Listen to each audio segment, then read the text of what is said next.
Salut à toutes et à tous, c'est Alex pour AuthorTech. Aujourd'hui, je voudrais vous parler d'un sujet qui est très important et je pense qu'il est temps de faire la mise au clair, c'est que la réalité virtuelle aujourd'hui, elle n'est utilisée que pour les jeux vidéo. Dixit, le mec qui a monté une boîte dont l'objet commercial c'est justement de créer des applications en réalité virtuelle pour des entreprises. Alors non, évidemment que non, la réalité virtuelle n'est pas utilisée que pour le jeu vidéo, bien au contraire. Le truc c'est que le grand public n'a principalement connaissance que des éléments qui lui sont directement liés, c'est-à-dire que les gens vont savoir qu'il existe des solutions qui leur sont destinées à eux. C'est pour ça qu'on entend beaucoup parler du jeu vidéo, c'est pour ça qu'on entend beaucoup parler du divertissement en réalité virtuelle. Mais en réalité, il y a énormément d'usages aujourd'hui, dès aujourd'hui, en ce moment même, qui se passent en entreprise et qui tirent parti de l'usage de la réalité virtuelle. Et donc dans cette vidéo, je vous propose de vous lister quelques éléments, puisque la liste n'est pas exhaustive et ça serait très difficile de faire une vidéo exhaustive. L'idée c'est de vous donner un petit peu un ordre d'idée de ce qu'on peut faire aujourd'hui en entreprise et quel genre d'usage on peut avoir de la réalité virtuelle. Sans transition, le premier sujet sur lequel la réalité virtuelle est vraiment très pertinent, ça va être la formation.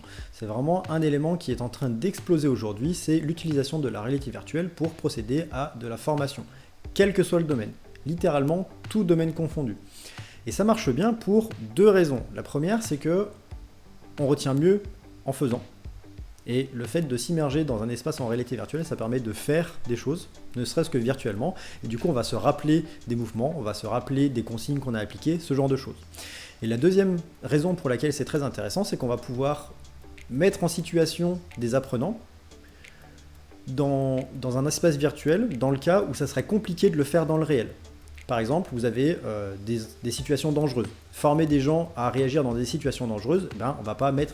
C'est compliqué de mettre les gens dans des situations dangereuses alors qu'ils ne sont pas formés pour réagir à ces situations-là. Le fait de le faire en réalité virtuelle, on peut mettre les gens en situation sans qu'ils soient en danger.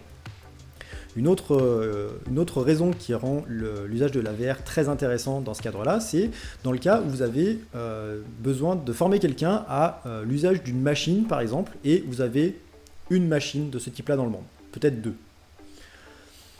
Prenez l'exemple des énormes tankers qui transportent d'énormes quantités de cargo partout dans le monde. Et bien généralement, ces bateaux sont uniques. Vous avez un moteur pour ce bateau-là, dans le monde. Donc du coup, si vous voulez former quelqu'un à la réparation de ce moteur-là, ça voudrait dire qu'il faudrait le transporter là où est actuellement le bateau et l'emmener aussi avec des gens qui sont déjà formés sur l'utilisation de ce truc-là pour lui transmettre les compétences. Donc dans ce cadre de figure-là, c'est quand même beaucoup plus pratique de se dire on va faire une représentation numérique de ce moteur ou de cette machine pour pouvoir apprendre à l'utiliser à distance. Donc ça, c'est vraiment l'usage principal qu'il y a aujourd'hui, c'est la réalité virtuelle pour de la formation.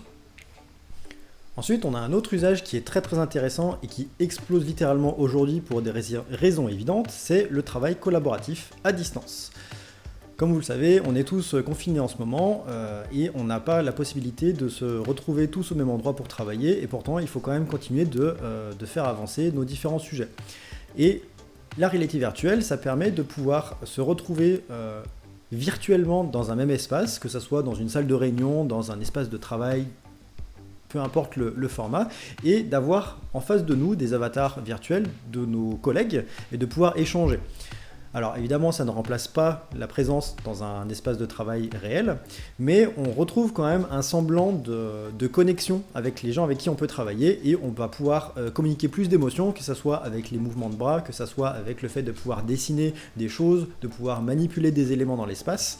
On va pouvoir, malgré tout, travailler en collaboration et pouvoir échanger beaucoup plus l'information que si on voulait le faire via de la visio, par exemple. Parce que voir ses collègues via caméra, c'est très bien, c'est très pratique. D'ailleurs, à AuthorTech, on fait ça tous les jours. Mais ça a quand même des limites. Donc du coup, le travail collaboratif en réalité virtuelle, c'est aujourd'hui une grande partie de l'usage de la réalité virtuelle en entreprise. Ensuite, on a un autre usage qui commence à se répandre assez rapidement, ça va être l'utilisation de la réalité virtuelle pour de la vente. Oui, pour de la vente, vous avez bien entendu. L'idée, c'est de mettre votre casque sur la tête et d'être téléporté dans un magasin de votre choix et de pouvoir faire du shopping comme si vous y étiez, sauf que vous n'y êtes pas. Et l'avantage de faire ça, ça va être de pouvoir Profitez de tous les avantages qu'on peut avoir dans un magasin physique, c'est-à-dire la façon de présenter les éléments, l'éclairage, l'ambiance générale. Toutes ces choses-là, ça va en fait avoir un impact sur votre cerveau et ça va changer la façon dont vous allez voir les produits.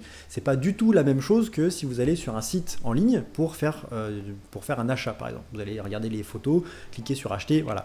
C'est super pratique, mais l'étape suivante pour moi c'est vraiment le fait de vous dire, vous mettez un casque de réalité virtuelle, vous dites je vais aller dans tel magasin et vous êtes projeté littéralement dans cet espace-là, vous pouvez voir les produits, les essayer sur un avatar virtuel et vous rendre compte vraiment et retrouver en fait cette expérience du shopping physique, mais en réalité virtuelle. Et je voudrais terminer sur un dernier usage qui est un petit peu atypique, mais qui concerne la santé et le bien-être. Aujourd'hui, la réalité virtuelle commence à être utilisée à un stade expérimental dans certains hôpitaux pour différents sujets. Le premier, ça va être la réduction de la douleur. L'idée, c'est de faire vivre des expériences apaisantes à des patients pour pour réduire en fait leur sensation de douleur. Alors ça peut être différents patients, ça peut être des grands brûlés, ça peut être des sorties d'opération, ce genre de choses. Et l'idée en fait c'est de jouer avec la puissance du subconscient pour faire en sorte que le patient lui-même ressente moins la douleur et ait moins besoin d'appuyer sur sa petite pompe à morphine pour se sentir bien. Et en fait, il y a certaines études qui commencent à être faites qui commence à tendre vers le fait que le fait d'utiliser de la réalité virtuelle dans ce cadre-là, ça permettrait de réduire quand même de manière assez considérable la quantité de médicaments et de calmants qui sont consommés. Donc déjà, pour la santé, c'est quand même un petit peu mieux. Et puis surtout, d'un point de vue financier, les études tendent à dire que ça serait plus intéressant financièrement de faire comme ça. Donc vous avez cette partie au niveau de l'utilisation en hôpital qui est assez intéressante.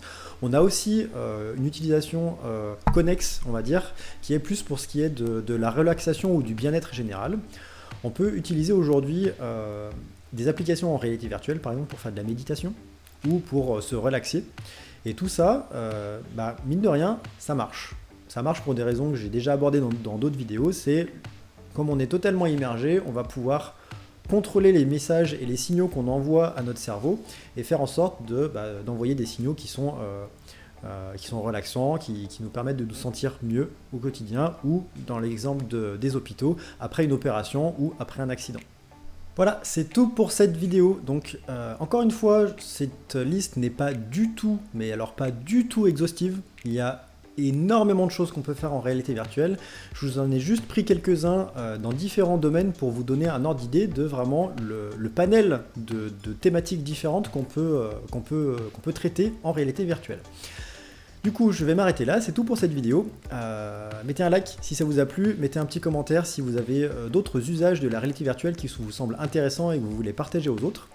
Abonnez-vous à la chaîne pour ne pas rater les prochains contenus, ça serait cool.